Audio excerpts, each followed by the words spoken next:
Bismillah, saya mulai nih Bapak Ibu. Bismillahirrahmanirrahim. Saya ulangi. Assalamualaikum warahmatullahi wabarakatuh. Yang terhormat Bapak Kepala SD Negeri Kaligeseng Bapak Supriyono SPD MMPD. Yang saya hormati Bapak Ibu Guru beserta karyawan-karyawati SD Negeri Kaligeseng.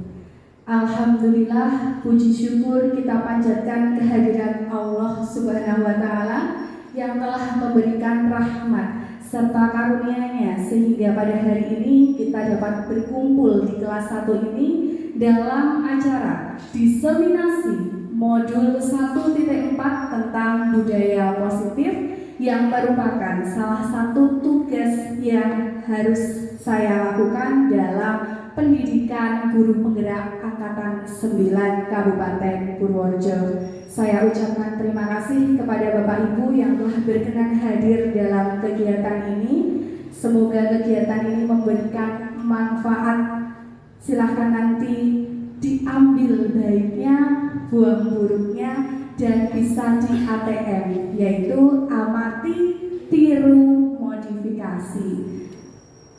Untuk memulai acara pada hari ini, marilah kita buka acara hari ini dengan bacaan Bismillah bersama-sama. Bismillahirrahmanirrahim. Sebelum kita memulai pemaparan materi tentang budaya positif, kami mohon kepada Bapak Kepala SD Negeri Kaligeseng, Bapak Supriyono, untuk dapat memberikan sambutan. Kepada Bapak Supriyono SPD MMPD, disilakan.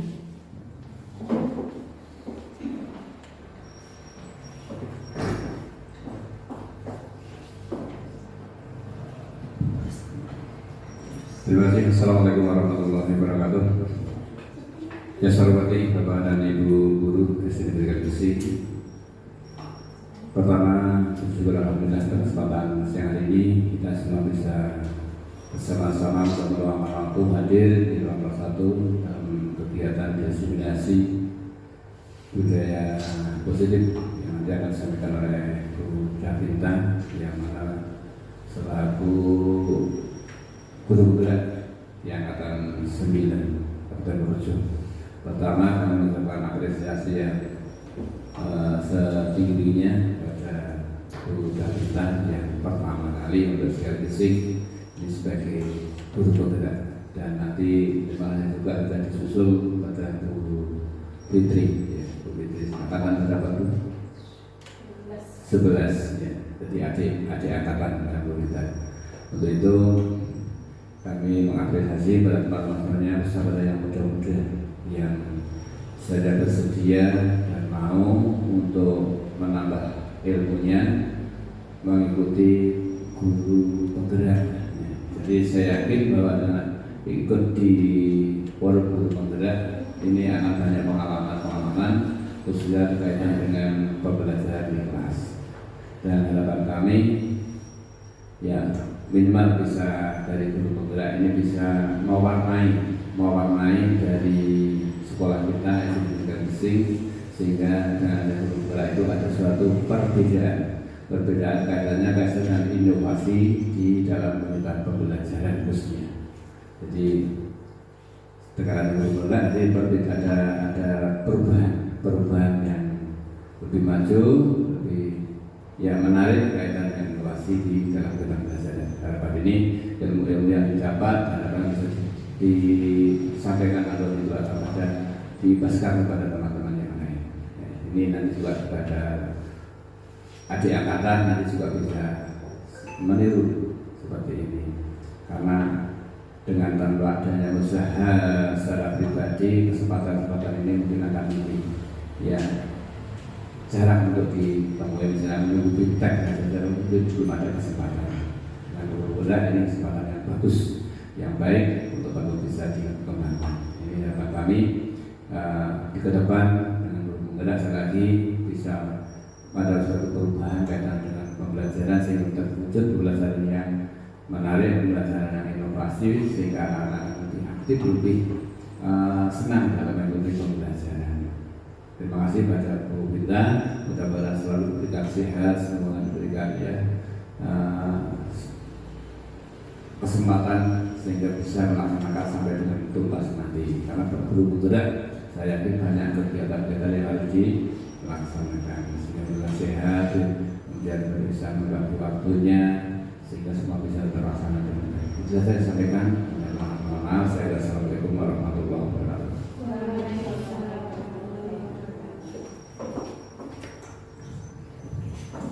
Terima kasih kepada Bapak Kepala SD Negeri Kaligeseng atas sambutan dan semangat yang diberikan. Semangat ya Bapak Ibu. Mohon maaf, ini di sini saya bukan menggurui ya Bapak Ibu. Saya di sini juga sama-sama masih belajar. Tugas saya di sini bukan kemudian untuk mengajari, itu bukan, tapi hanya berbagi praktik baik yang telah saya lakukan sesuai dengan apa ilmu-ilmu yang telah saya dapatkan dalam pendidikan guru penggerak ini. Silahkan apabila menurut Bapak Ibu nanti ilmu yang saya berikan ini bermanfaat dan bisa di ATM di kelas Bapak Ibu, silahkan untuk diterapkan begitu ya. Jadi kita di sini sama-sama belajar karena katanya guru itu adalah pekerjaan yang tidak ada henti-hentinya untuk belajar Bapak Ibu. Apalagi sekarang dengan kondisi zaman yang terus berubah. Mau tidak mau kita harus mau mengikuti perubahan dan kalau tidak belajar tentunya tidak akan bisa.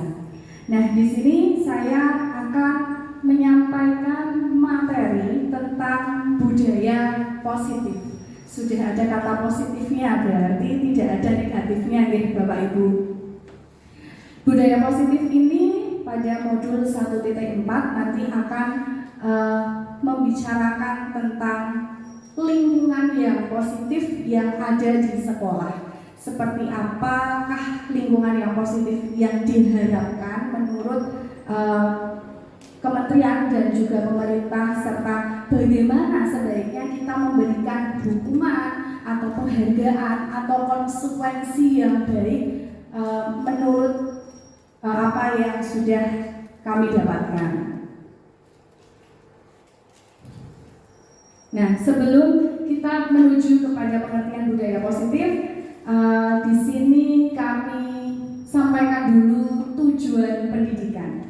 Tujuan pendidikan menurut Ki Hajar Dewantara, KHD itu singkatan nama dari Ki Hajar Dewantara ya Bapak Ibu.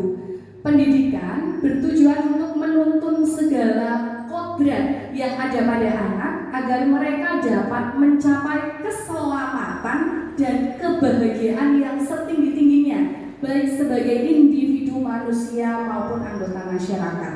Di sini yang menjadi fokus utama adalah menuntun, di mana memang dalam Merdeka Belajar atau kurikulum Merdeka yang sekarang sedang diterapkan oleh pemerintah, guru itu adalah tugasnya menuntun, tidak boleh menuntut. Jadi tugas guru adalah menuntun murid untuk dapat mencapai potensi terbaiknya, bukan menuntut murid mencapai potensi terbaiknya. Kenapa demikian? Karena kita memulai atau mencoba untuk menciptakan pendidikan yang berpusat kepada murid, sehingga murid itu sebagai subjek atau objek Bapak Ibu, sebagai subjek, okay? Sebagai pelaksana pendidikan juga murid. Kita itu juga kadang-kadang belajar dari murid, okay? Buatan Bapak Ibu, okay, kan? Jadi di sini Merdeka Belajar itu menuntun segala kodrat murid, bukan menuntut, di mana kita ditugasi untuk menuntun potensi yang ada pada murid-murid kita.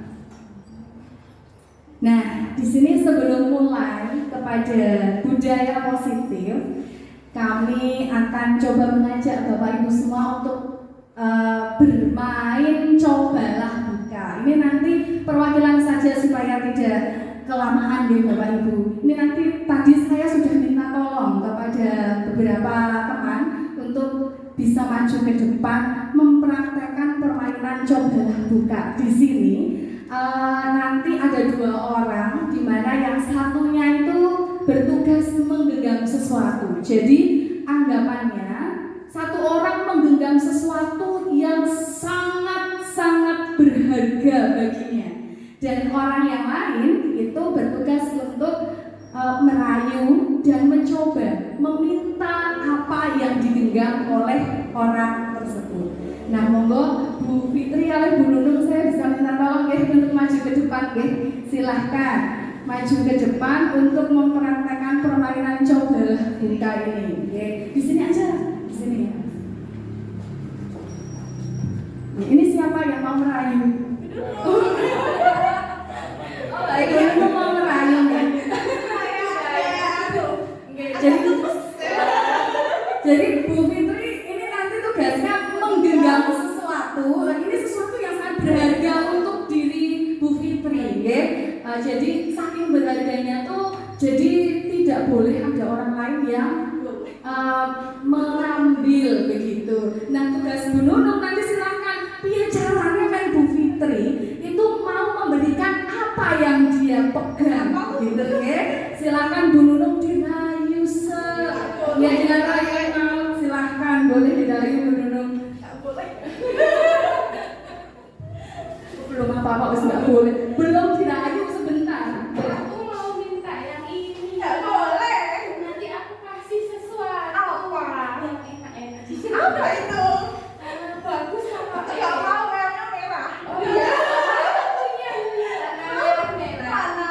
Yang ada di sana di kotak pensilku ya. Nggak boleh. Aku mau, tapi nanti tak kasih ya. Merah-merah deh. Aku punya 5. Enak ya?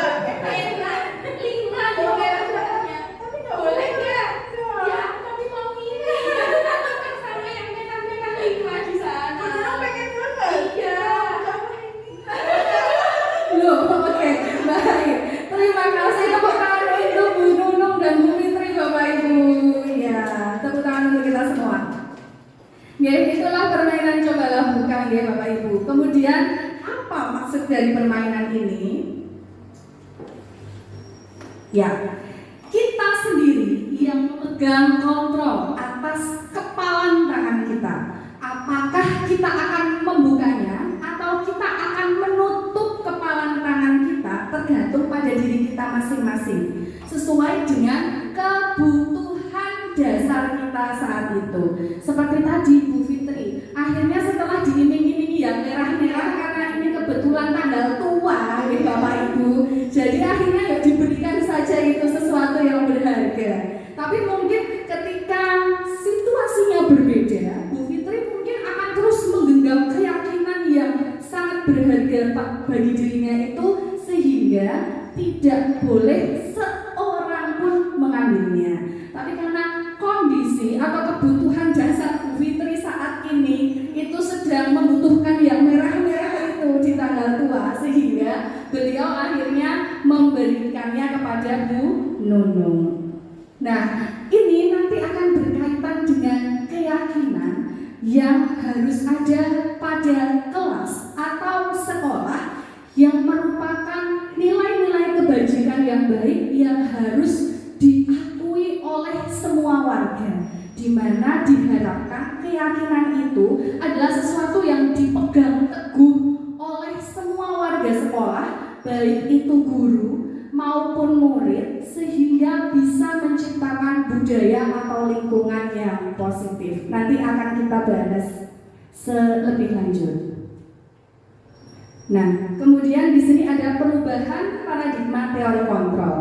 Nah, dalam materi budaya positif ini bertujuan juga untuk mengubah paradigma-paradigma yang ada selama ini yang sudah berkembang, bahkan bisa dibilang sudah sangat mendarah daging ya. Saya sendiri juga mengalami hal itu. Yang pertama, bahwa ilusi tentang guru dapat mengontrol murid. Jadi selama ini sudah bukan sesuatu yang baru lagi. Kita semua pasti mengalami dan merasa bahwa guru ya tugasnya mengontrol murid. Nah, dalam teori kontrol yang akan kita pelajari nanti, meluruskan bahwa murid dapat mengontrol dirinya sendiri. Kemudian yang kedua, ilusi bahwa semua penguatan positif itu efektif dan bermanfaat. Misalnya pemberian penghargaan, memberikan hadiah itu selalu bermanfaat dan bisa membuat murid itu akan berubah. Nah, di sini kita akan belajar tentang itu. Apakah benar penghargaan itu benar-benar bisa memberikan penguatan yang positif dan apakah efektif sampai jangka waktu yang panjang? Nah, itu nanti akan dibahas. Lalu ilusi bahwa kritik dan membuat orang merasa bersalah dapat menguatkan karakter. Contohnya ketika kita memberikan kritik yang nyelekit pada anak yang bersalah, anak yang melakukan kesalahan. Apakah benar itu bisa menguatkan karakter anak dalam jangka panjang? Nah, kemudian yang terakhir, ilusi bahwa orang dewasa memiliki hak untuk memaksa. Nah, ini semua kalau saya itu mengalami semua.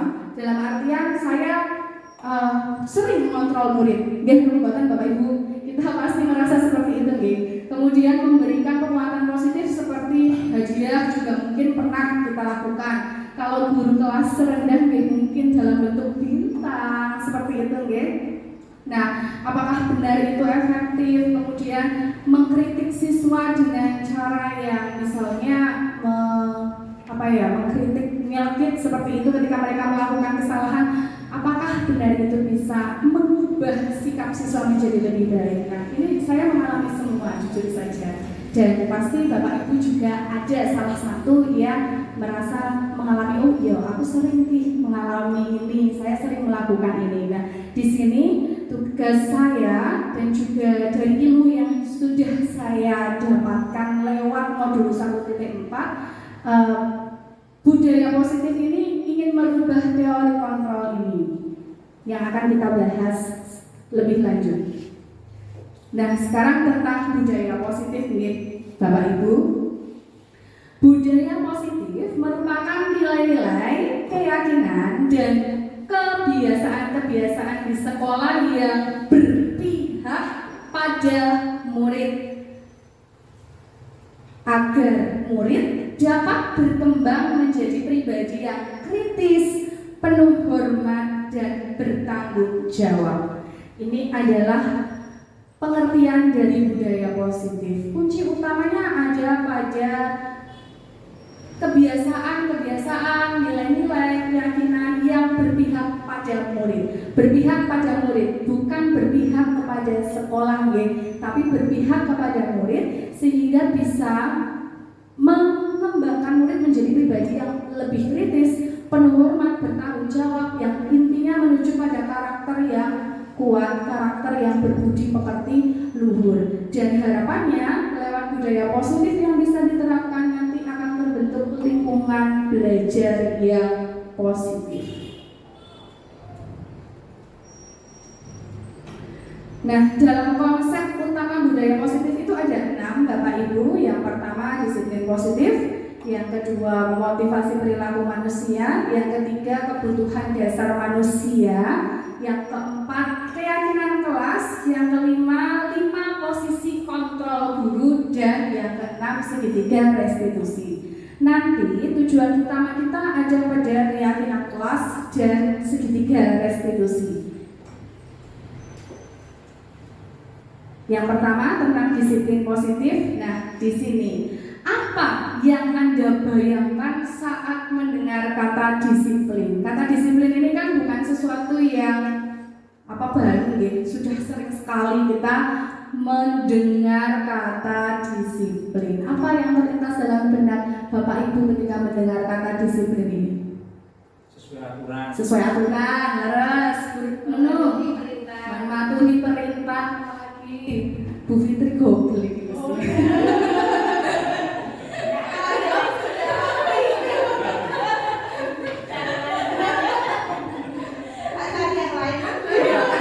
Bu Fitri boleh nih gobel, boleh ya gobel ya boleh, tidak apa-apa. Apalagi kira-kira Bapak Ibu ada menaati perintah. Tadi Bu Nunung apa ya Bu Nunung? Taat aturan, tertib, betul sekali. Disiplin itu nggih, yang kita pikirkan tentang disiplin seperti itu, anak-anak yang taat pada aturan, tertib dan lain sebagainya. Nah, tapi di sini yang kita bahas adalah disiplin positif. Di sini saya mengambil cuplikan atau mencuplik pernyataan dari Bapak Pendidikan kita, Ki Hajar Dewantoro, menyatakan bahwa di mana ada kemerdekaan, di situ ada disiplin yang kuat. Sungguh pun disiplin itu bersifat self-discipline, yaitu kita sendiri yang mewajibkan kita dengan sekeras-kerasnya, tetapi itu sama saja, sebab jikalau kita tidak cakap melakukan self-disiplin, wajiblah penguasa lain mendisiplinkan diri kita. Dan peraturan demikian itulah harus ada di dalam suasana yang merdeka. Nah, di sini saya menggarisbawahi tentang yang paling atas. Di mana ada kemerdekaan, disitulah ada disiplin yang kuat. Coba bayangkan Bapak Ibu, dalam kurikulum merdeka ini kan kita dituntut untuk merdeka. Tapi apakah merdeka yang benar-benar merdeka sak-sak saya? Tidak. Ketika kita ikut diklat pun kita diajarkan merdeka yang dimaksud bukan kemudian merdeka yang tanpa tuntutan atau tanpa tuntunan, tetap ada tuntunannya. Nah, di sini akan kita bahas bahwa memang menuju kemerdekaan itu harus memerlukan disiplin yang kuat.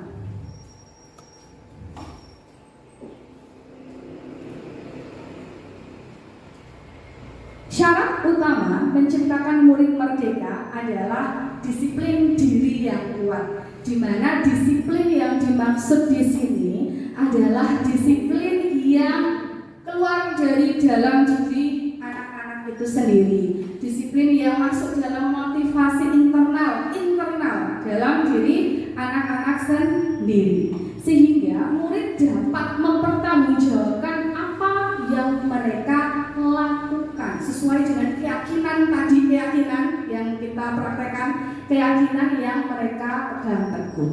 Nah, disiplin positif adalah kemampuan individu memerintah diri sendiri dalam mengontrol dan menguasai diri untuk memilih tindakan yang mengacu pada nilai-nilai kebajikan yang kita hargai dengan penuh tanggung jawab tanpa terperintah orang lain.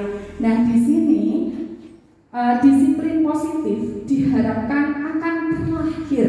Dengan adanya disiplin positif ini diharapkan akan terlahir insan-insan, murid-murid, calon pemimpin bangsa yang bertanggung jawab, yang memiliki keyakinan kuat dalam dirinya sesuai dengan keyakinan nilai kebajikan yang sudah diajarkan di sekolah. Nah, nilai-nilai kebajikan itu sebenarnya apa? Dari tadi dibahas nilai kebajikan.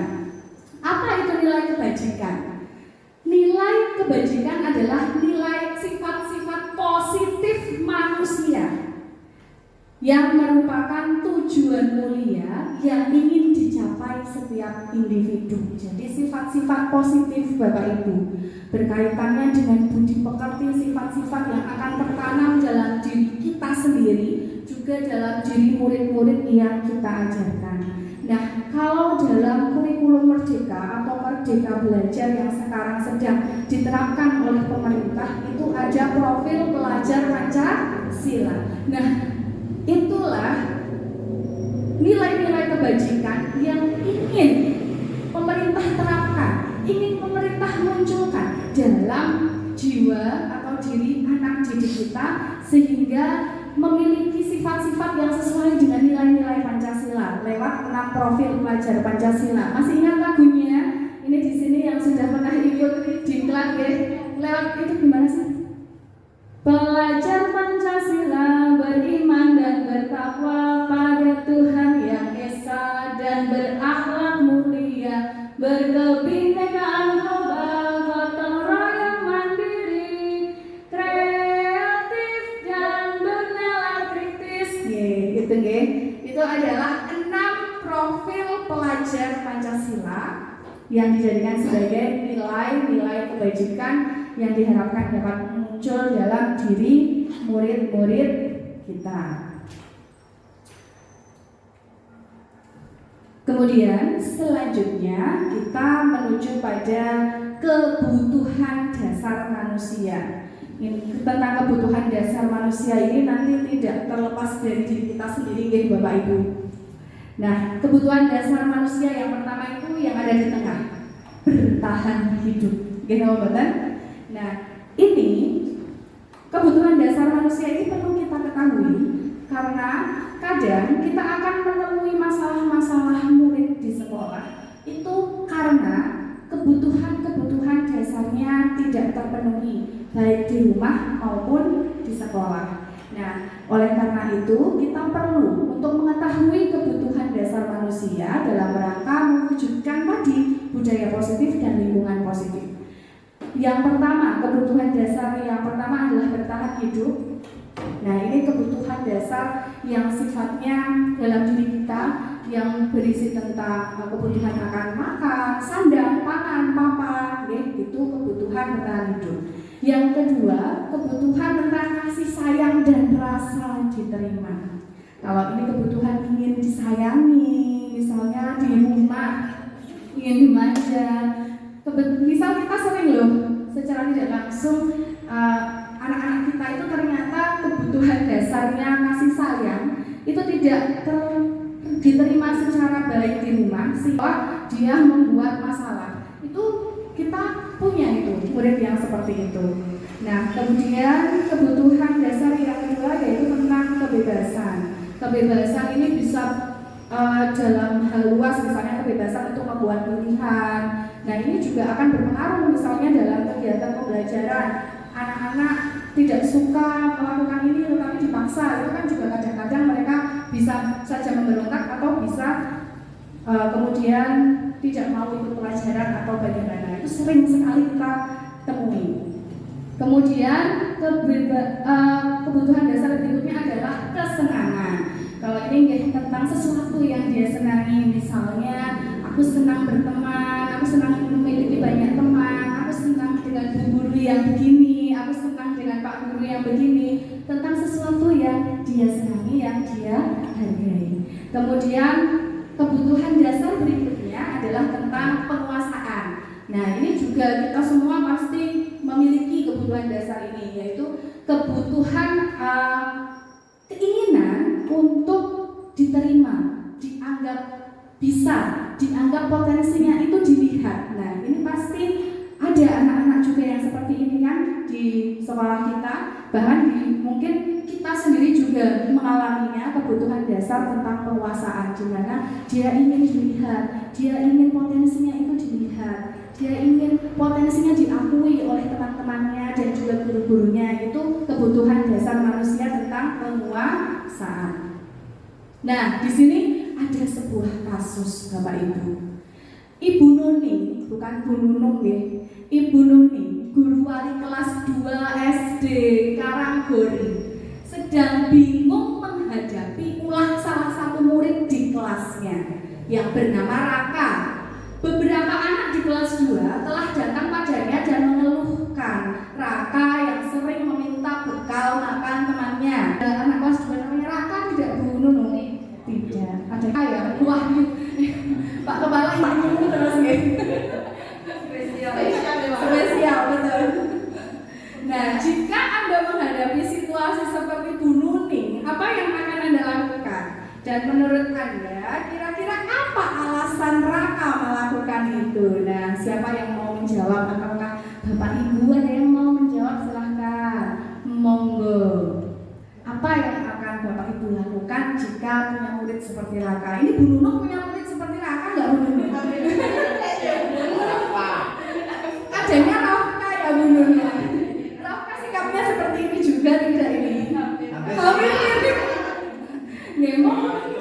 Cuma minta cari perhatian saja. Oh, minta cari perhatian saja, iya betul. Bisa jadi mungkin cari perhatian saja. Kalau minta cari perhatian berarti kebutuhan dasar yang dipenuhi apa, Pak? Kasih sayang ya, Pak. Berarti di rumah mungkin kebutuhan dasar kasih sayangnya belum tercukupi nih, Bapak Ibu. Nah, ini kalau Rafkanya Bu Nunung seperti ini juga mungkin perlu disayangi, betul sekali. Mungkin perlu disayangi diberi penguatan pada orang tuanya untuk memotivasi si anaknya. Apakah benar jawaban kita? Kita akan coba lihat ya Bapak Ibu. Nah, dalam konteks disiplin positif, Bu Nuning sebaiknya mencari tahu alasan Raka melakukan tindakan tersebut agar mengetahui kebutuhan mana yang sedang berusaha dipenuhi oleh Raka sehingga melakukan tindakan seperti itu. Jika jawaban Raka adalah karena dia lapar dan orang tuanya tidak membawakan bekal makan siang, artinya kebutuhan yang ingin dipenuhi oleh Raka adalah kebutuhan untuk bertahan hidup.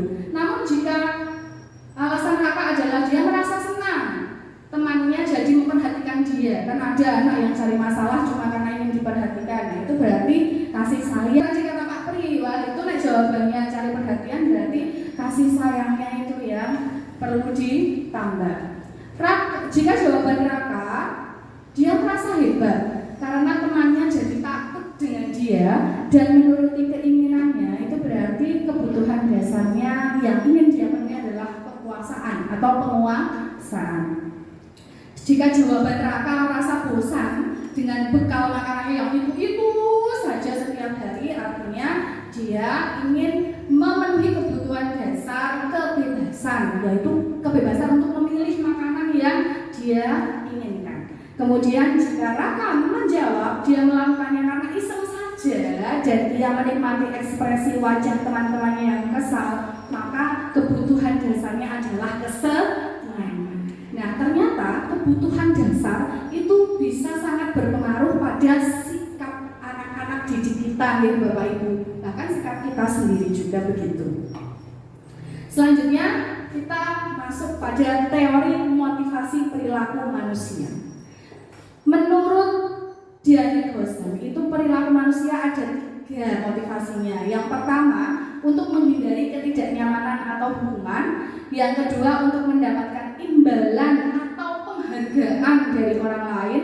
Dan yang ketiga, untuk menjadi orang yang mereka inginkan dan menghargai diri sendiri dengan nilai-nilai yang mereka percaya.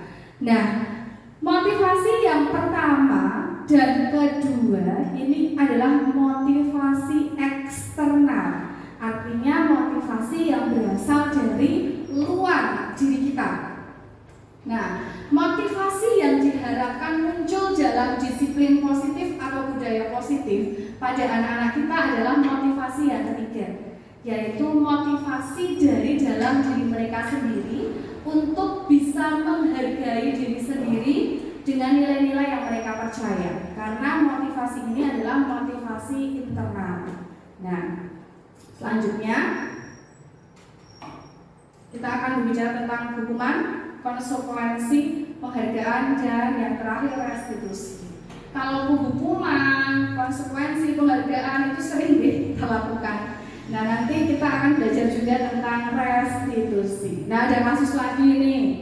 Iva kurang menguasai pelajaran matematika, sehingga pada saat pelajaran tersebut berlangsung, dia lebih banyak berdiam diri dan menggambar di buku pelajarannya. Pada saat guru matematikanya, Pak Seno, menanyakan pertanyaan, Iva menjadi gugup dan tak sengaja menjatuhkan tasnya dari kursi, serta tiba-tiba menjadi gagap pada saat berupaya menjawab. Seluruh kelas pun tertawa melihat perilaku Iva yang bicara tergagap dan terkejut tersebut. Pak Seno pada saat itu membiarkan teman-teman Iva menertawakan Iva yang tergagap dan malu luar biasa, dan malah meminta Iva untuk maju ke depan dan berdiri di depan kelas sambil menunjuk hidungnya karena tidak bisa menjawab pertanyaan Pak Seno. Kelas jadi semakin gaduh dan anak-anak pun tertawa melihat Iva di depan kelas memegang ujung hidungnya. Bapak Ibu pernah melakukan ini di kelas? Saya yakin tidak ya. Nah, sekarang ada pertanyaan tentang kasus tadi. Apakah Bapak Ibu semua setuju dengan tindakan Pak Seno terhadap Iva? Tidak, belum menjawab tidak. Yang lainnya dia. Setuju bukan Bapak Ibu? Tidak setuju. Oke. Kenapa? Bu Fitri bisa menyampaikan kenapa tidak setuju?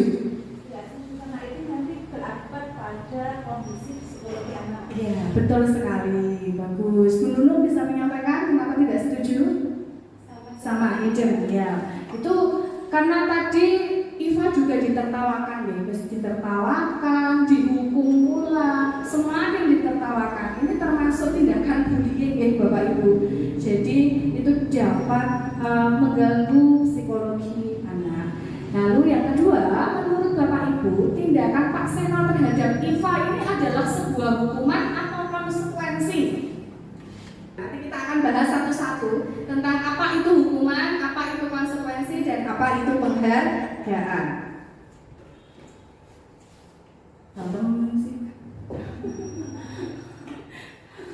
Nah, yang pertama hukuman. Nah, hukuman itu biasanya berusaha mengontrol dengan penguatan negatif. Berarti penguatannya bukan positif tapi negatif.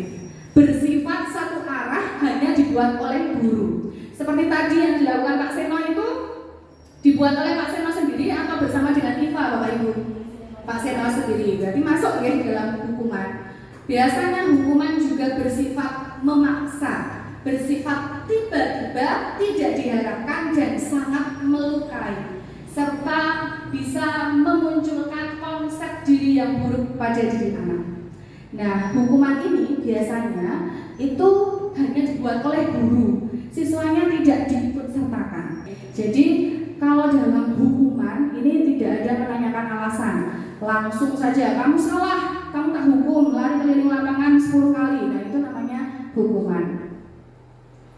Kemudian lanjut pada penghargaan. Penghargaan itu adalah bisa suatu benda atau peristiwa yang diinginkan, yang dibuat dengan persyaratan. Hanya jika kamu melakukan ini, maka kamu akan mendapatkan penghargaan yang diinginkan. Ini sering sekali kita lakukan. Saya pun sering melakukannya di kelas.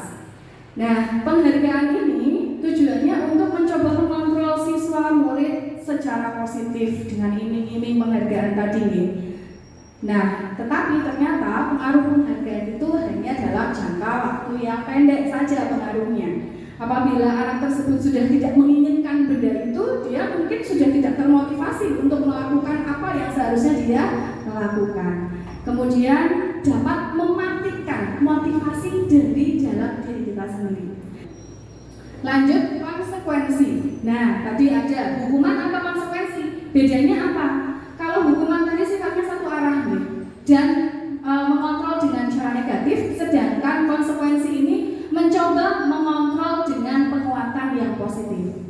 Dan konsekuensi ini bersifat dua arah. Artinya bentuk konsekuensi itu sudah ditentukan sejak awal dulu bersama-sama antara guru dan murid, biasanya lewat kesepakatan kelas. Misalnya, kalau saya tidak mengerjakan PR, maka saya bisa dapat hukuman keluar kelas, mengerjakan PR di luar kelas. Anak-anak sudah tahu bahwa kalau saya tidak mengerjakan PR, saya akan dapat hukuman mengerjakan di luar kelas. Itu namanya kesepakatan, okay? Dan itu adalah bentuk konsekuensi. Jadi ketika itu konsekuensi, anak-anak sudah tahu ketika dia melakukan kesalahan apa, dia akan dapat hukuman apa, gitu.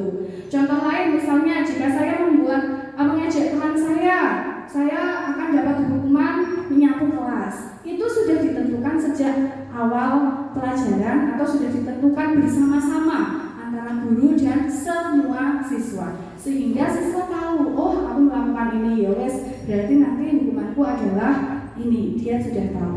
Dan bersifat stimulus respon, sebab akibat. Ada sebabnya, pasti ada akibatnya. Kemudian sudah diketahui dan masuk akal. Artinya anak-anak tahu hukumannya apa dan hukuman yang diberikan pun masuk akal, dan berharap untuk membentuk konsep diri yang baik pada anak-anak, yaitu anak yang bertanggung jawab. Nah, yang berikutnya adalah tentang restitusi. Restitusi ini hal yang baru ya Bapak Ibu. Pernah dengar sebelumnya? Saya baru dengar ketika saya mempelajari modul ini. Sebelumnya saya belum pernah mendengarnya. Apakah Bapak Ibu sama dengan saya? Ya, restitusi. Restitusi ini bertujuan supaya anak paham bahwa dirinya sendiri yang memegang kendali kontrol pada dirinya.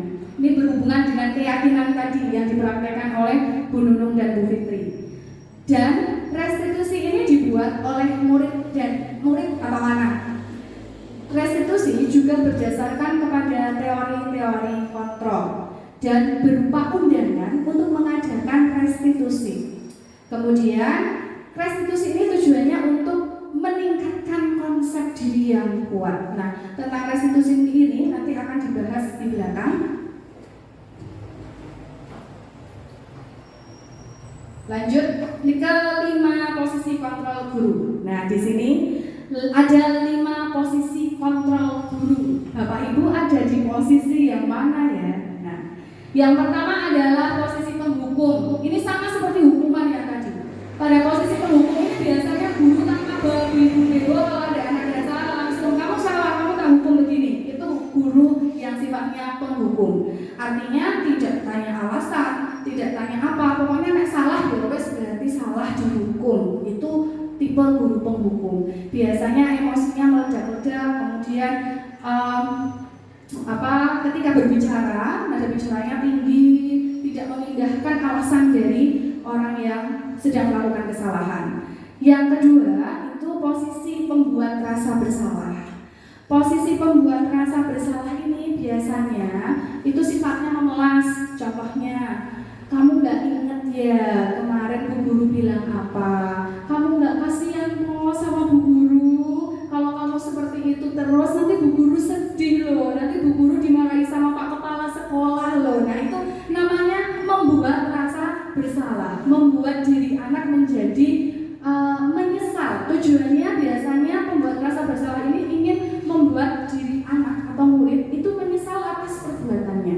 Nah, kadang teori posisi kontrol guru pada pembuat rasa bersalah ini lebih berbahaya daripada posisi guru penghukum. Karena dalam membuat rasa bersalah ini akan melibatkan emosional anak di dalam. Dia mungkin akan merasa sangat menyesal telah membuat bapak ibu guru yang dicintainya itu bersedih, kecewa padanya. Nah, seperti itu pembuat rasa bersalah. Kemudian posisi kontrol guru sebagai teman. Ini biasa guru yang dekat dengan anak-anak. Okay? Bisa membayangkan Bapak Ibu? Bapak Ibu ada di posisi teman apa di mana ini? Kemudian posisi kontrol guru sebagai pemantau. Nah, kalau sebagai pemantau ini biasanya guru dan siswa atau murid sudah membuat kesepakatan kelas di awal, di mana mereka sudah tahu kalau kesalahan ini hukumannya ini, seperti itu. Dan posisi pemantau ini, tugas guru adalah memantau siswa, sikap-sikap siswa di kelas, bagaimana, apakah sesuai dengan kesepakatan yang sudah dibuat atau tidak. Jika ternyata ada pelanggaran, kemudian bisa dihukum sesuai dengan kesepakatan yang sudah dibuat. Dan posisi yang terakhir adalah posisi manajer. Posisi manajer ini adalah posisi yang diharapkan ada pada semua guru, di mana pada posisi ini guru bertindak tidak kemudian ketika anak melakukan kesalahan tidak langsung menyalahkan, tetapi memberikan penguatan, menanyakan alasannya, dan tidak memberikan hukuman yang sifatnya fisik ataupun apa, tetapi justru membantu anak untuk menyelesaikan masalahnya. Nah, di sini ada 5 posisi kontrol guru, tidak perlu saya jelaskan, ini sudah saya jelaskan tadi. Nah, kemudian kita sampai kepada keyakinan kelas. Keyakinan kelas dan kesepakatan kelas sama atau tidak, Bapak Ibu?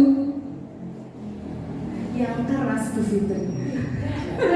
Ya, keyakinan kelas. Kenapa kok keyakinan kelas? Kenapa kok tidak peraturan kelas? Kenapa kok tidak kesepakatan kelas? Nah, keyakinan kelas dengan kesepakatan kelas itu berbeda ya Bapak Ibu.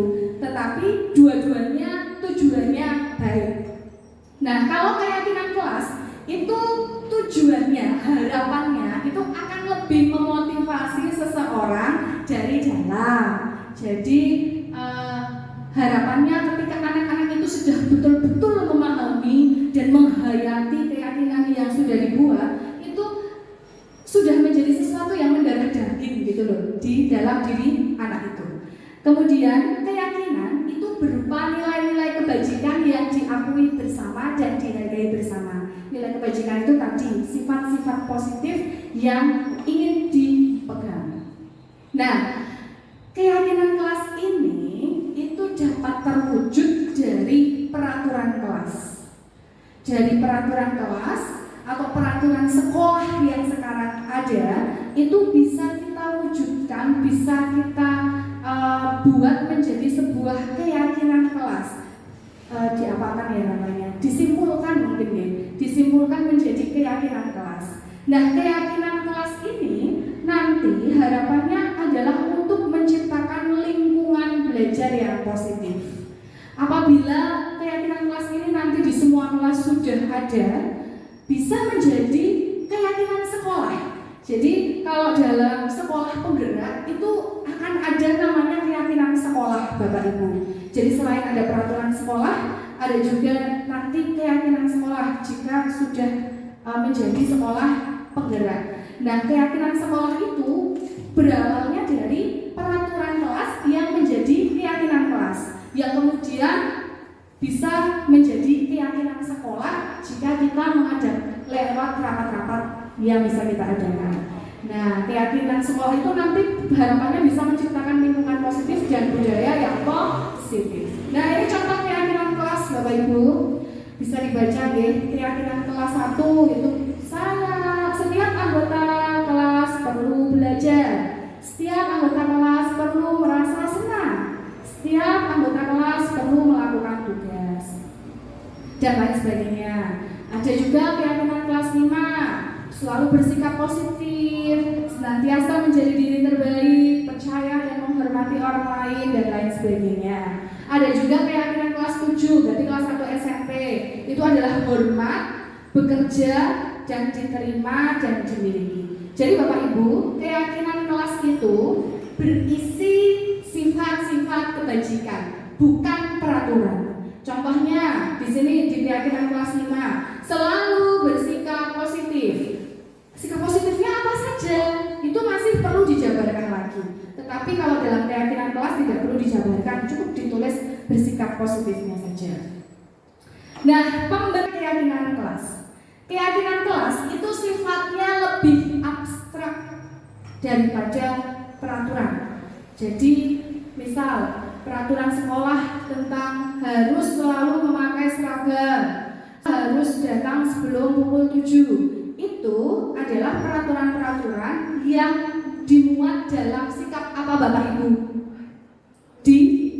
Disiplin. Nah, nilai kebajikannya adalah disiplin. Maka keyakinannya bisa tentang disiplin tulisnya. Jadi ketika kita membuat keyakinan kelas, bukan kita membuat peraturan, tetapi peraturan itu kita masukkan dalam keyakinan, dalam sifat-sifat kebajikan atau nilai-nilai kebajikan yang tadi sudah kita bahas. Contoh nih di kelas 1 ada saling menghormati. Saling menghormati itu kemarin ketika kami buat, contohnya apa? Bu Guru, kalau Bu Guru sudah menjelaskan, kita semua mendengarkan, Bu, itu kan menghormati.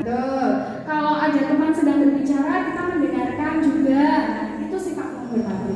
Jadi dalam satu keyakinan ini bisa ada banyak sekali sifat atau sikap yang muncul. Itu keyakinan.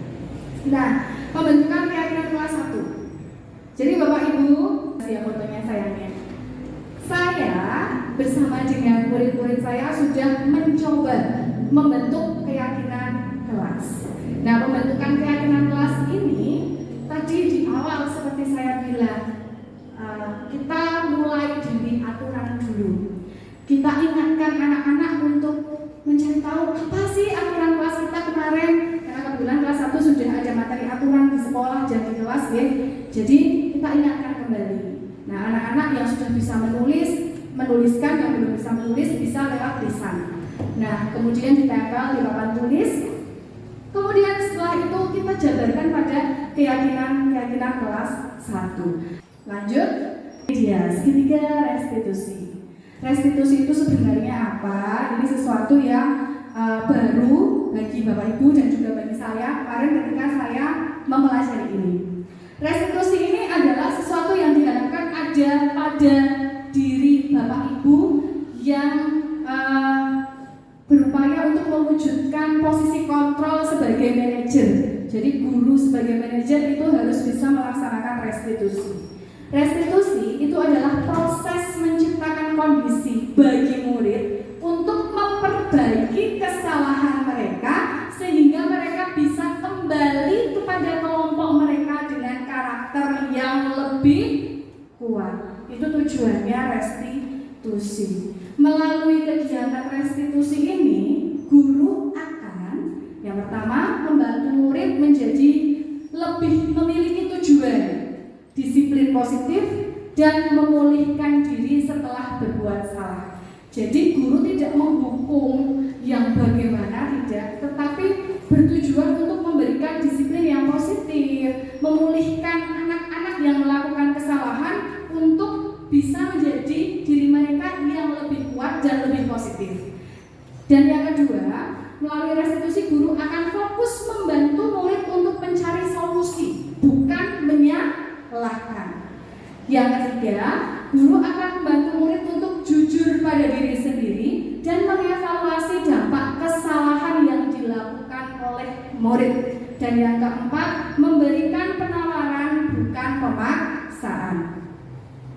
Ini adalah tahapan segitiga restitusi, Bapak Ibu. Jadi restitusi itu ada tahapannya yang digambarkan dalam bentuk segitiga. Ketika bentuknya segitiga ini, yang dilihat pertama adalah bagian dasarnya dulu. Bagian paling bawah yaitu menstabilkan identitas. Tujuan dari menstabilkan identitas ini adalah untuk menguatkan murid. Dari yang tadinya berbuat salah itu dikuatkan. Bukan dikuatkan kesalahannya ya, tetapi jangan dijudge. Murid itu tidak boleh dijudge ketika dia melakukan kesalahan kemudian kamu udah begini, kamu salah. Tidak. Nah, tujuannya menstabilkan identitas ini adalah untuk membuat murid tidak merasa dijudge. Mereka mungkin tetap merasa bersalah, tapi mereka tidak disalahkan. Biarkan murid merasakan rasa bersalah itu. Nah, kemudian kita akan menstabilkan identitas mereka dengan perkataan-perkataan seperti ya, setiap orang pasti pernah melakukan kesalahan. Kamu bukan satu-satunya yang pernah melakukan kesalahan. Itu adalah cara menstabilkan identitas. Ada berbagai cara atau kalimat yang bisa digunakan dalam menstabilkan identitas ini. Kemudian cara yang kedua, itu yang segitiga yang sini, itu adalah validasi tindakan yang salah. Artinya pada tahap ini kita mencari tahu alasan murid melakukan kesalahan. Kenapa dia melakukan itu? Itu dilakukan di sini. Jadi setelah kita menstabilkan identitasnya, baru kita tanya alasannya. Kenapa kok kamu melakukan itu? Kemudian tahap yang ketiga adalah menanyakan keyakinan. Nah, ini hubungannya dengan keyakinan kelas yang sudah dibuat. Keyakinan kelas apa yang telah kita sepakati? Yang kamu lakukan sudah sesuai dengan keyakinan kelas kita atau belum? Apa yang perlu kamu kuatkan? Nah, itulah kenapa keyakinan kelas menjadi penting untuk dibuat di masing-masing kelas, ya Bapak Ibu. Lanjut, salah. Ini adalah praktik pelaksanaan restitusi yang telah saya buat bersama dengan anak-anak didik kita semua. Jadi kemarin saya mendapatkan tugas membuat film tentang restitusi, membuat video tentang restitusi, dan di sini saya akan tampilkan hasil dari kegiatan kami. Sebentar ini Bapak Ibu, monggo untuk dilihat seperti apa restitusi yang kami lakukan bersama anak-anak.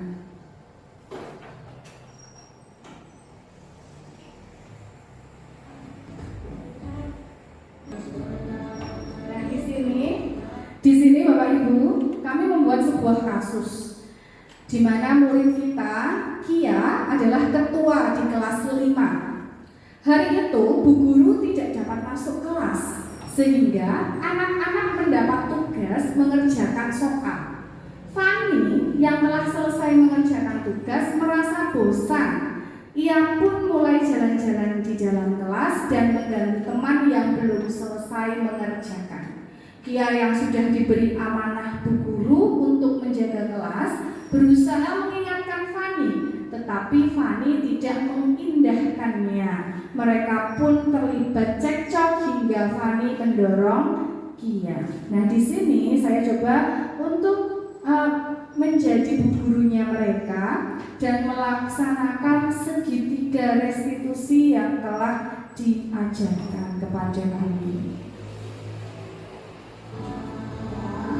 Ini gurunya sedang dalam ada yang bisa membantu. Apa yang sebenarnya terjadi pada di kelas? Coba siapa yang bisa menjelaskan kepada guru? Saya begini Bu, tadi pagi kami jalan-jalan di kelas, bahkan sampai teriak-teriak, bahkan sampai mengganggu teman yang belum selesai mengerjakan tugas.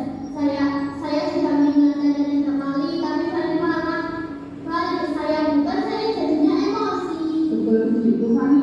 Betul Bu, tapi tadi dia bertanya sambil marah-marah, kan saya tak terima.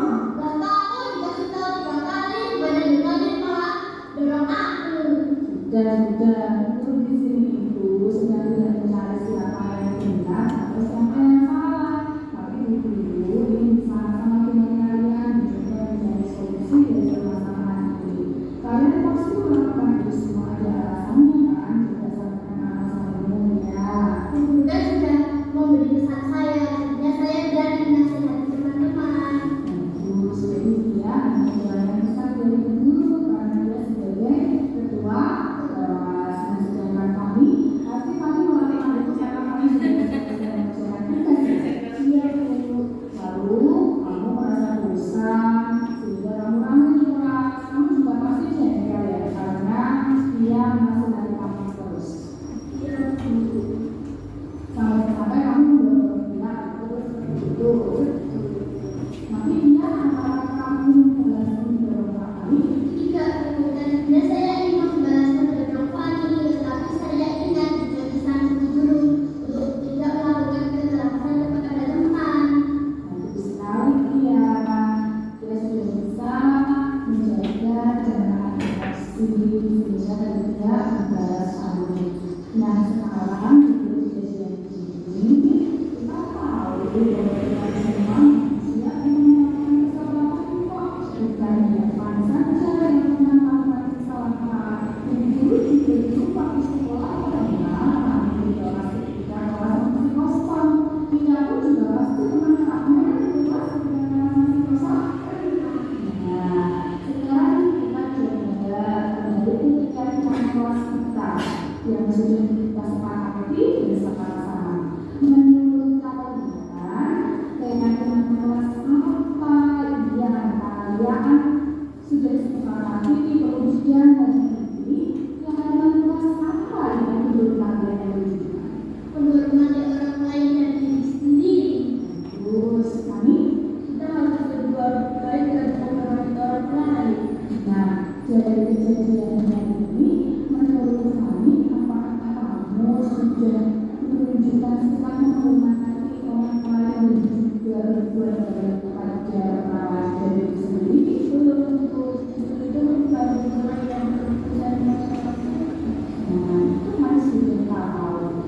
Dan kemudian apa yang kamu lakukan hari ini, apakah sudah menghormati orang lain juga dengan menghormati kepada kami? Belum Bu.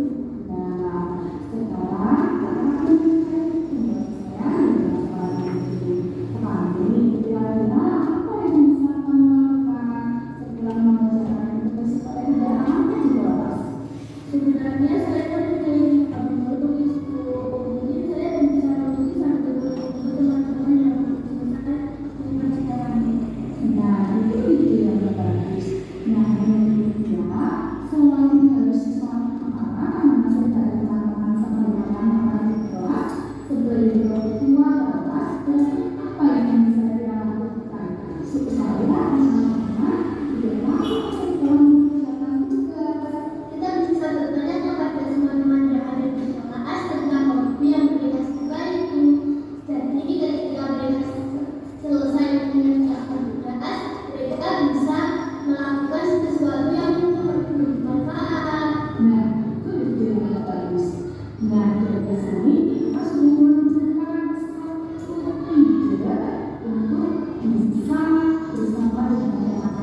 untuk bisa mereka lakukan setelah mereka selesai mengerjakan tugas. Oke?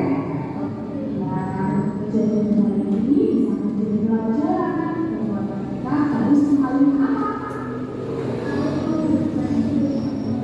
Saling apa?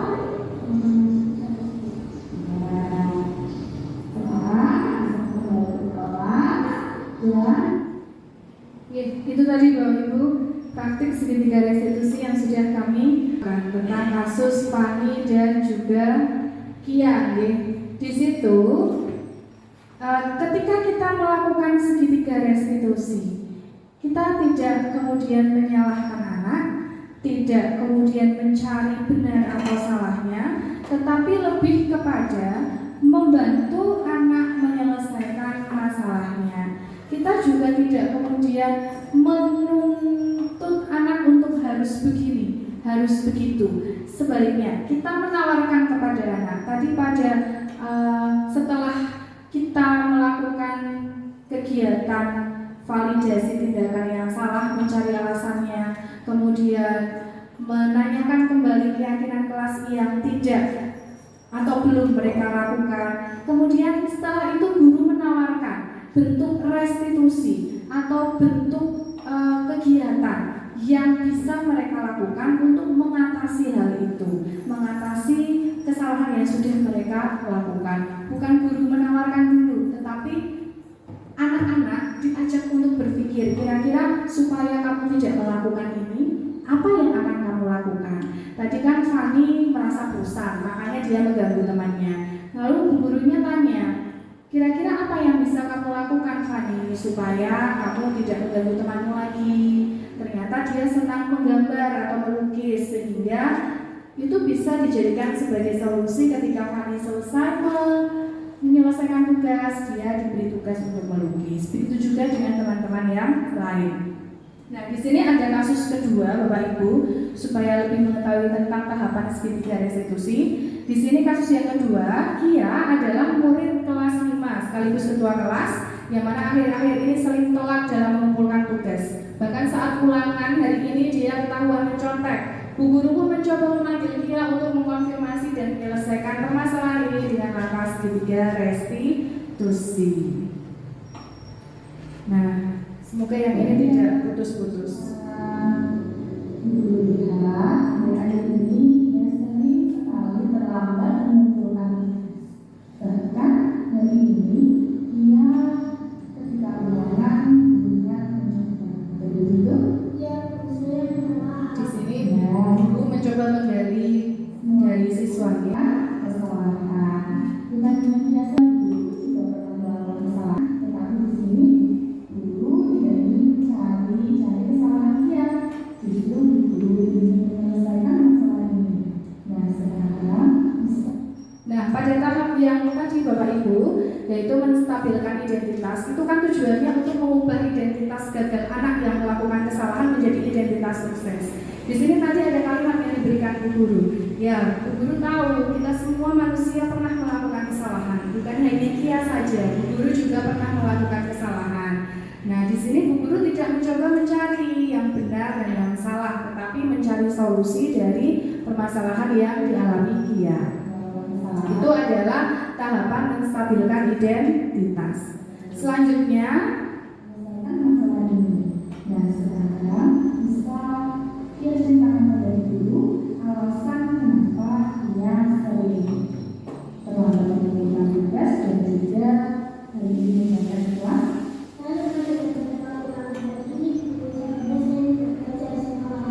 nah di sini guru melakukan tahapan yang kedua, yaitu memvalidasi tindakan yang salah dengan menanyakan alasan kenapa anak tersebut melakukan kesalahan. Sekarang coba kita ingat lagi keyakinan kelas dan keyakinan sekolah kita. Apakah ada keyakinan kelas yang perlu diyakinkan dalam saat ini? Nah, di sini guru menanyakan yang pada tahap ketiga menanyakan keyakinan kelas. Nah, inilah kenapa keyakinan kelas sangat perlu untuk dibuat di kelas ya Bapak Ibu. Karena keyakinan kelas ternyata bisa menjadi kontrol menolong bagi murid. Ketika anak melakukan kesalahan, kita cara mengingatkannya bisa dengan mengingatkan kembali lewat keyakinan kelas yang sudah disepakati bersama. Dengan begitu, anak-anak akan berpikir juga, oh iya ya, saya sudah melakukan ini, tidak sesuai dengan keyakinan kelas yang sudah disepakati bersama. Seperti itu.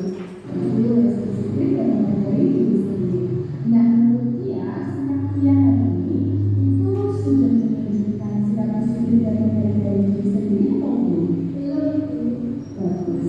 Nah, sekarang menurut dia, bagaimana cara untuk mengingatkan keyakinan kelas itu? Saya akan mengajari belajar secara jadwal ulangan kalender supaya saya tidak lupa. Nah, Bapak Ibu, pada tahap berikutnya setelah tahapan segitiga restitusi dilakukan semua adalah menawarkan restitusi atau menawarkan penyelesaian masalah, solusi pada siswa. Kalau Bapak Ibu tadi mengamati, bu gurunya itu tidak kemudian, Kia, bagaimana kalau kamu melakukan ini supaya kamu tidak mengulangi lagi? Tidak, tetapi bu gurunya bertanya, apa kira-kira yang bisa kamu lakukan supaya kamu tidak melakukan kesalahan ini lagi? Nah, inilah bentuk dari restitusi, yaitu menawarkan kepada anak, bukan menuntut anak untuk melakukan ini. Jadi anak diajarkan untuk bertanggung jawab pada apa yang sudah dia lakukan. Kembali lagi kepada keyakinan kelas yang sudah disepakati. Cara untuk mengingatkan keyakinan kelas itu. Saya akan mengajari belajar secara jadwal ulangan kalender supaya saya tidak lupa. Bagus. Kira-kira di rumah ada yang bisa membantu kamu mengingatkan? Saya akan meminta tolong kepada ibu dan kakak saya untuk mengingatkan. Bagus. Jadi mulai dari ini, ketika ibu memberikan tugas, dia bisa langsung mengambilnya di kalender ya, dan minta tolong pada ibu serta kakak untuk selalu mengingatkan dia. Oke? Oke, Bu, baik. Nah, itu Bapak Ibu adalah video penerapan segitiga restitusi yang sudah dilakukan bersama dengan anak didik kita. Jadi dalam restitusi ini anak tidak merasa disalahkan, justru diajak untuk belajar menyelesaikan masalah.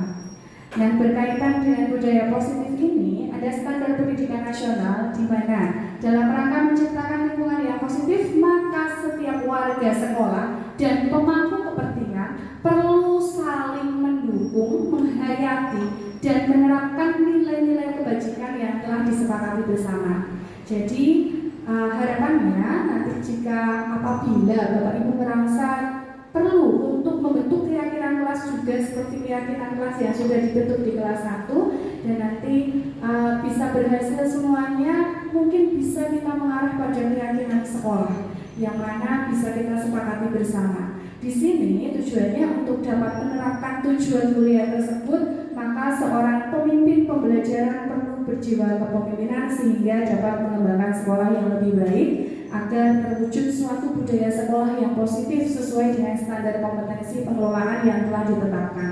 Bapak Ibu, pemimpin pembelajaran yang dimaksud di sini adalah kita semua. Guru itu pasti adalah pemimpin pembelajaran di kelasnya. Karena kita adalah guru, pasti pemimpin pembelajaran di kelasnya. Bahkan guru mapel pun adalah pemimpin pembelajaran ketika mereka sedang mengajar di kelas mereka. Tujuan mulia dari penerapan disiplin positif adalah agar terbentuk murid-murid yang berkarakter kuat, berdisiplin, santun, jujur, peduli, bertanggung jawab, dan merupakan pembelajar sepanjang hayat sesuai dengan standar kompetensi lulusan yang diharapkan. Jika Bapak Ibu sudah melihat PMM, pasti sering sekali mendengar kata pembelajar sepanjang hayat. Dalam Merdeka Belajar pun seperti itu, Bapak Ibu. Ini memang adalah tujuan pendidikan nasional yang sekarang sedang diterapkan dalam Merdeka Belajar. Ya, Bapak Ibu, demikian pemaparan materi dari saya yang sangat banyak.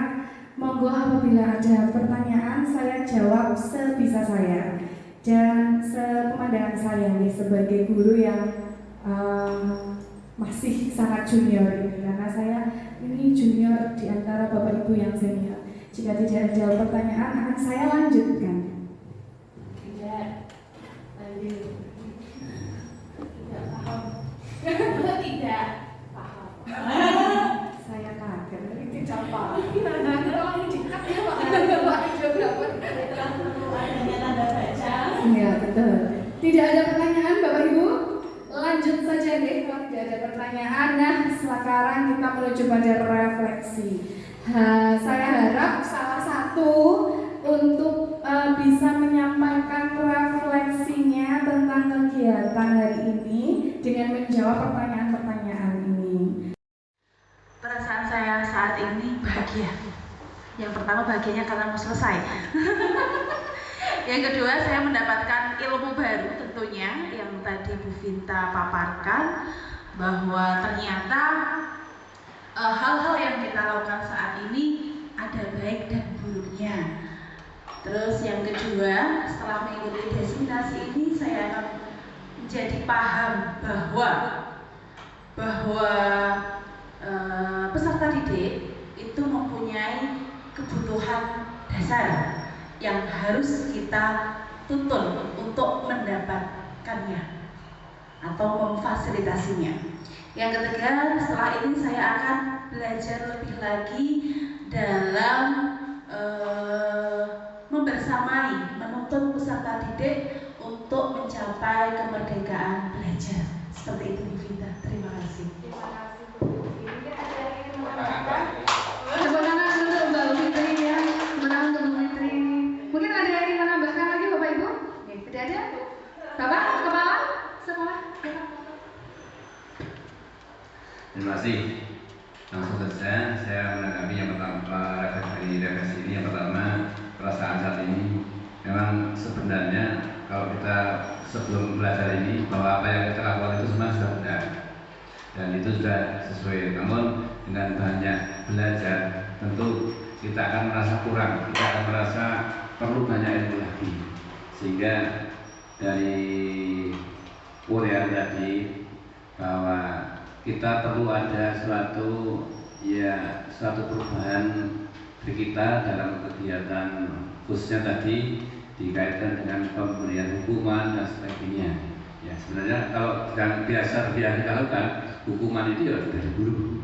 Sebenarnya dalam penentuan hukuman bisa juga kita melalui suatu diskusi bersama, suatu kesepakatan. Yang kemudian setelah ini ya harapan kita semuanya ini dari urian tadi bisa kita terapkan, kita aplikasikan pada siswa didik kita, sehingga nanti apa yang menjadi harapan dari siswa didik kita itu bukan suatu hukuman.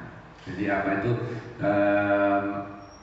suatu perasaan itu dihukum, ya, tapi sebenarnya kan melalui diskusi dan sebagainya hanya dia tidak merasa dihukum, sehingga akan merasa tidak ada rasa rendah diri dan sebagainya. Itu ya. Terima kasih. Tepuk untuk Bapak Kepala Sekolah kita. Ya, demikian ini Bapak Ibu. Terima kasih atas perhatiannya serta waktunya telah mendengarkan paparan dari saya. Semoga bermanfaat. Silakan ambil baiknya, buang buruknya. Ya, Bapak Ibu semua. Terima kasih banyak. Kita akhiri kegiatan diseminasi budaya positif hari ini dengan bacaan hamdalah bersama-sama. Alhamdulillahirabbil alamin. Mohon maaf apabila dalam memaparkan materi ini saya banyak kesalahan. Wabillahi taufiq wal hidayah. Wassalamualaikum warahmatullahi wabarakatuh.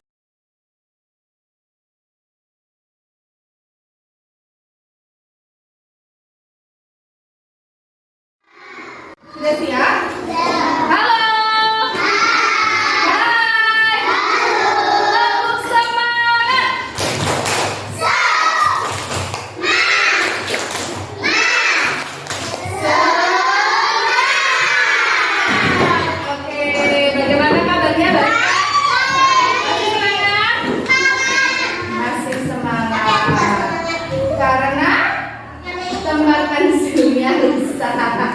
Oke, nggak apa-apa, nanti dibuatnya di rumah ya Bapak Iza.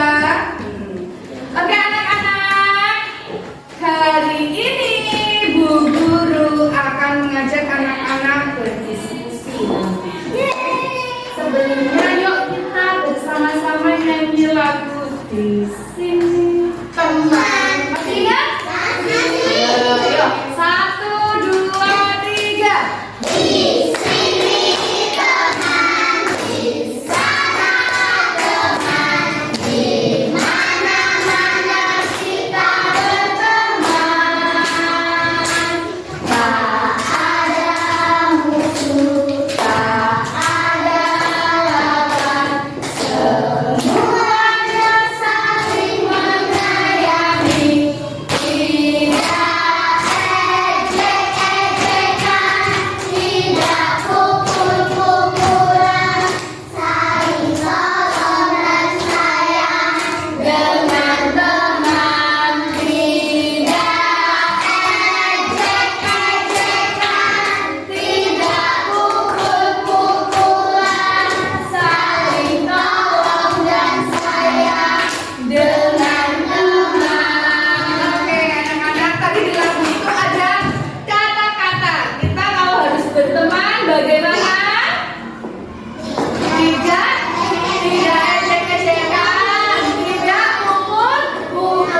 sudah membahas tentang aturan. Masih ingat toh?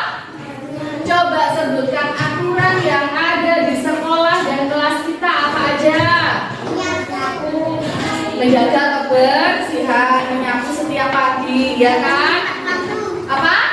Datang tepat waktu, apa lagi? Menghormati bu guru, apa lagi? Apa? Berangkat pakai seragam sekolah, apa lagi? Datang tepat waktu sudah tadi. Jadi masih ingat ya aturan-aturan yang ada di sekolah, dan aturan yang ada di sekolah itu juga menjadi aturan di kelas kita. Nah, anak-anak, hari ini kita akan berdiskusi tentang aturan kelas, yang mana aturan kelas kita itu nanti akan kita buat lagi menjadi keyakinan kelas. Oke? Ya, oke, teman-teman dulu. Nah, sekarang kita akan mengerjakan ini secara berkelompok. Oke? Yuk, silahkan yang duduknya di depan boleh kursinya dibalikkan. Anak-anak, di masing-masing kelompok ini sudah ada yang bisa menulis dan membaca dengan lancar, ya kan?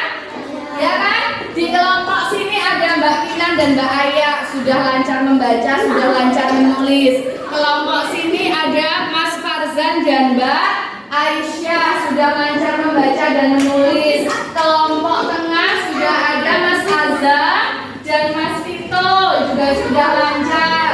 Di kelompok sini ada Jika dan Faiza, sudah lancar membaca. Kelompok sini ada Galuh dan Gendis, sudah lancar membaca. Nah, nanti silahkan yang menulis, yang sudah lancar membaca dan menulis.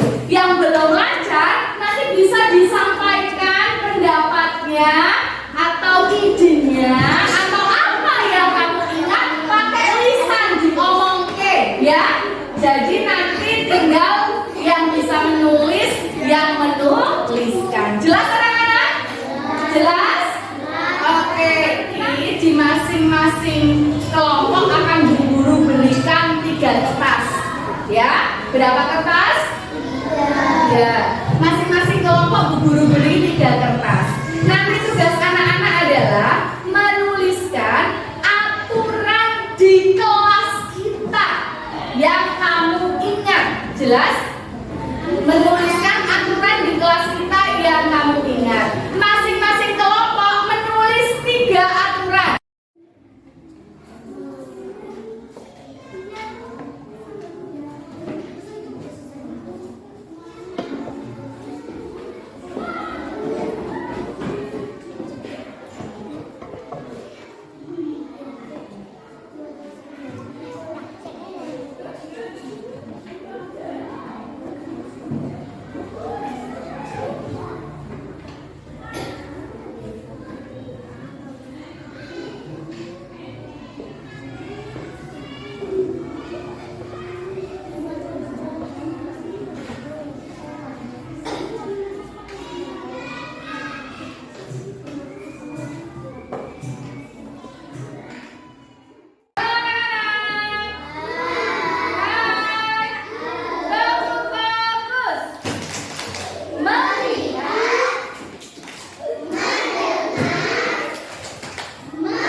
Terus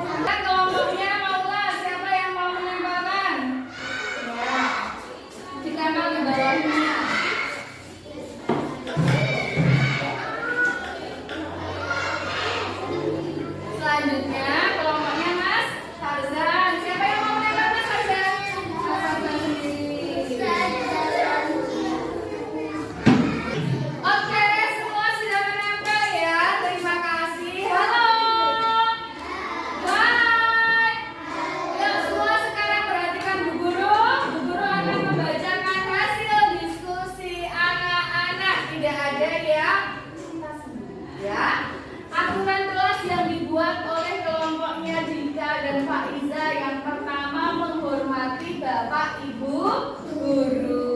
Yang kedua menjaga kebersihan. Yang ketiga memakai seragam sekolah. Benar ya? Nah, terus kelompoknya Ataya tidak boleh makan saat pelajaran. Boleh nggak makan saat pelajaran? Tidak boleh. Anak-anak, tadi kan anak-anak sudah membuat aturan. Kita juga sudah mengubah aturan-aturan yang tidak menggunakan kata tidak, kita ubah menjadi tidaknya dihilangkan. Ya kan? Nanti tidak boleh teriak-teriak, tidak boleh lari-lari, tidak boleh makan di kelas. Kita sepakat untuk mengubahnya menjadi tertib di kelas atau tertib saat belajar. Nah, dari ke-15 ini kan ada 15 aturan yang sudah anak-anak buat. Dari ke-15 aturan ini ternyata anak-anak di dalamnya ada mengandung sikap disiplin, saling menghormati, ada juga kebersihan dan keamanan atau ketertiban. Nah, sekarang coba bersama-sama dengan guru kita akan masukkan kertas sticky notes ini ke dalam kotak-kotak ini. Mana yang masuk dalam sikap disiplin, mana yang masuk dalam sikap saling menghormati, mana yang masuk dalam kebersihan, dan mana yang masuk dalam keamanan atau ketertiban. Oke?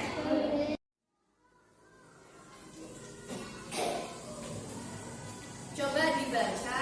Apa bacanya?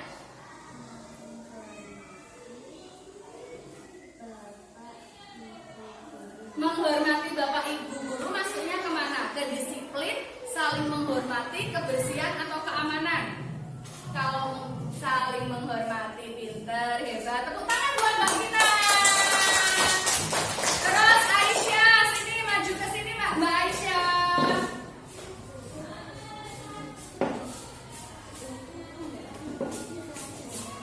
Dibaca.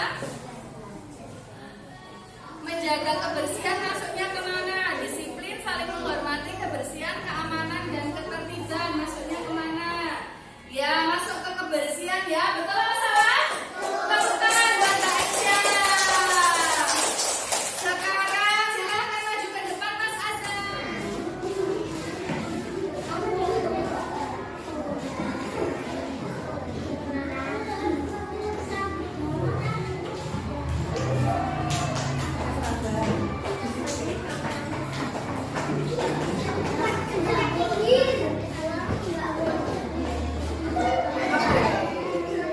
Ya, tepuk tangan untuk kita semua. Kita memasukkan aturan yang anak-anak buat dalam sikap-sikap kebajikan yang ada dalam kotak-kotak ini, ya kan? Nah, sekarang di sini sikap kebajikan disiplin yang pertama anak-anak membuat aturannya memakai seragam sekolah, ya kan? Setiap hari harus sesuai dengan jadwalnya. Kemudian berangkat tepat waktu, artinya tidak boleh telat atau terlambat. Memakai seragam sekolah, belajar dengan giat. Selain itu yang bisa masuk dalam disiplin apa saja? Mengerjakan tugas dengan baik. Kalau ada tugas dikerjakan tepat waktu. Kalau ada PR juga dikumpulkan tepat waktu. Oke? Itu sikap disiplin yang lainnya. Kemudian saling menghormati. Di sini anak-anak membuat aturannya menghormati Bapak Ibu guru, menghormati Bu guru, memperhatikan Bu guru, mendengarkan Bu guru.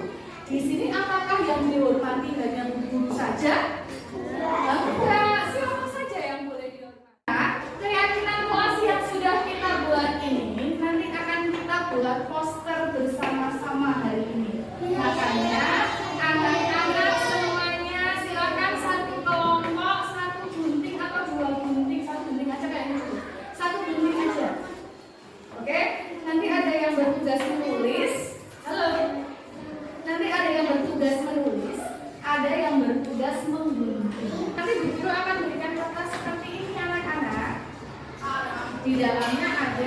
gambar.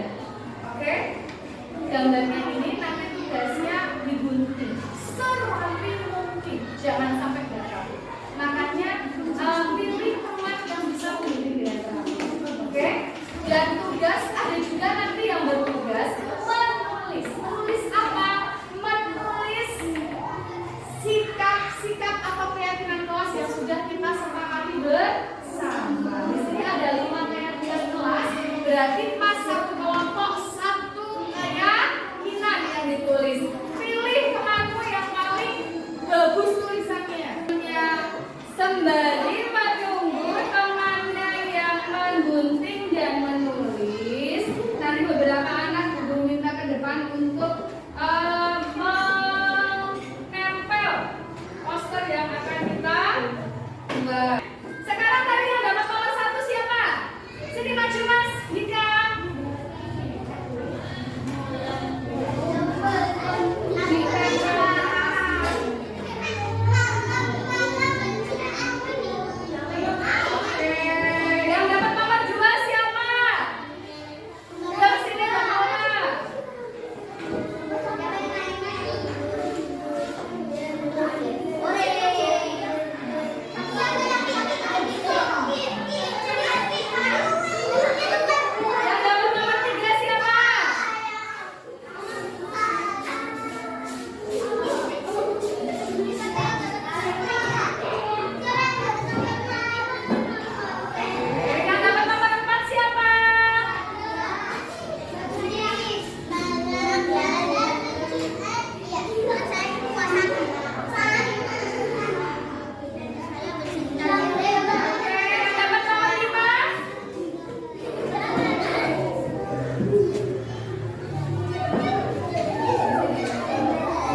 hanya Bu Guru saja kok yang boleh menasehati, teman-teman juga boleh menasehati temannya, oke?